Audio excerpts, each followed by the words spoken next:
Yo, what is going on, guys? Brisk here, and today we got a brand new Yahoo Finance analysis video, part of the Yahoo Finance analysis series. Today we're going to be going over financial metrics in order to set you up for success in your stock trading journey. Financial metrics and ratios are essential towards understanding how a company performs on a macro level and on a micro level within its business itself.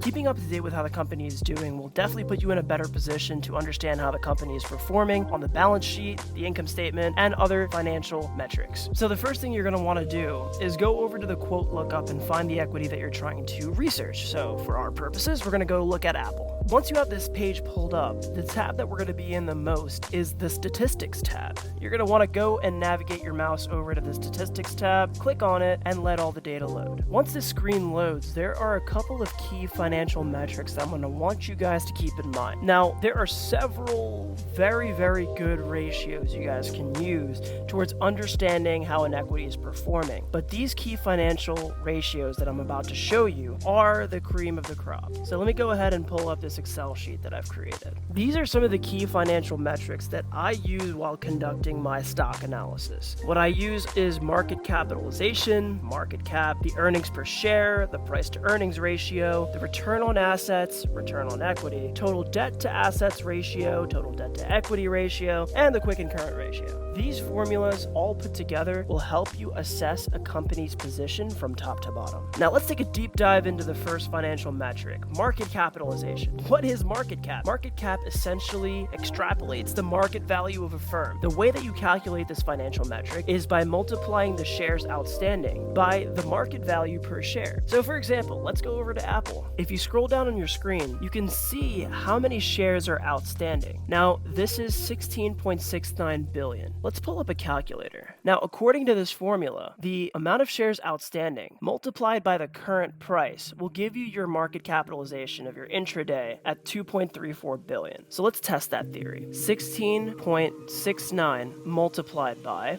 142.02 should give you a market capitalization of around 1.37 or so trillion dollars. And that may be, give or take, around the same market value that you see on your current day ratio. So essentially what I've said before, market capitalization gives you an overall holistic perspective of how the market thinks that the company is doing. So the share price is obviously dictated by how individuals and even institutions feel about a particular equity. So the market capitalization of an equity being high doesn't necessarily indicate whether or not the equity is risky or not. It just indicates how well the company is doing relative to its peers. The next financial metric I look at is earnings per share. Now, earnings per share determines the profitability of a firm. Understanding how much money your company is making per share that they have outstanding is definitely one of the most key financial metrics to understand because it gives you a holistic perspective of how profitable the firm is. Earnings per share is calculated by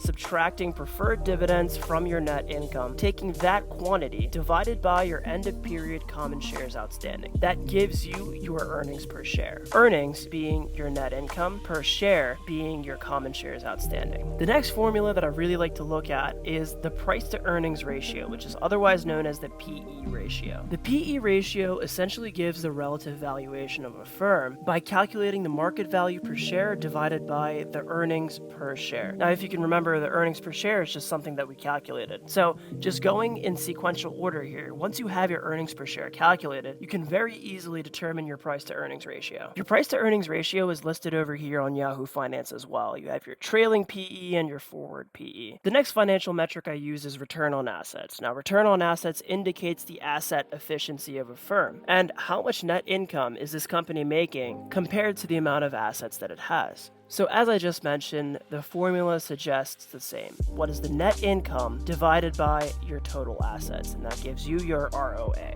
Return on assets is key because you never want a company to take on too many assets and not have enough money to show for it. The next formula I use is return on equity. Now, return on equity indicates the equity efficiency and competition aptitude of a firm.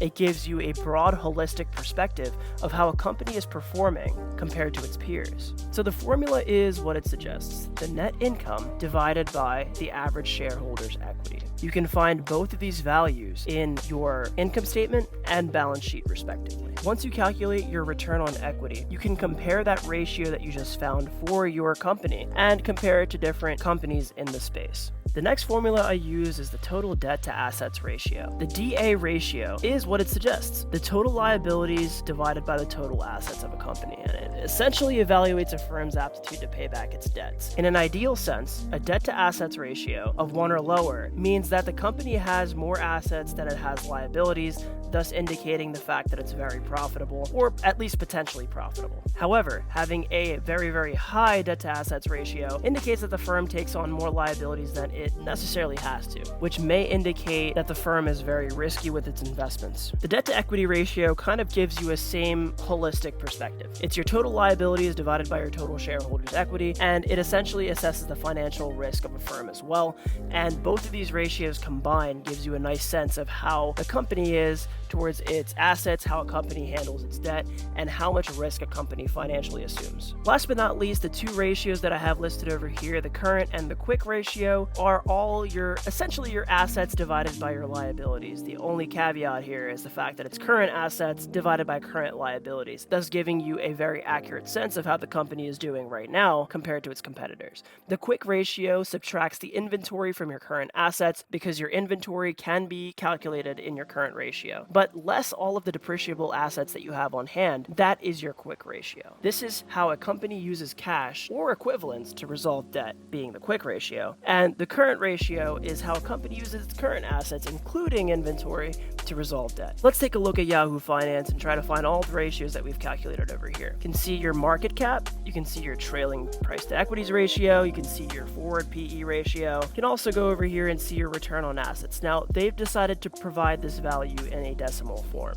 You can also move the decimal places to the back and figure out exactly that Apple has a very good return on assets. Same thing holds for your return on equity. It would essentially be 1.03, indicating that its net income is higher than its shareholders' equity. You can also scroll down to the balance sheet and find your current ratio, your total debt to equity ratio, and essentially assess how the company is doing financially. Last but not least, one of the largest metrics over here is your shares outstanding, used to calculate your market cap. All of that paired with your current stock price should give you a nice understanding of how the company is doing. And you can also reference the previous videos in TD Ameritrade's Thinkorswim to find accurate levels as to when you want to buy or sell your equities. With that being said, I think that's all there is to it. Key financial ratios are something that will supplement your stock trading journey. Thank you guys so much for watching this video. Don't forget to leave a like if you enjoyed, subscribe if you're new, and brisk out.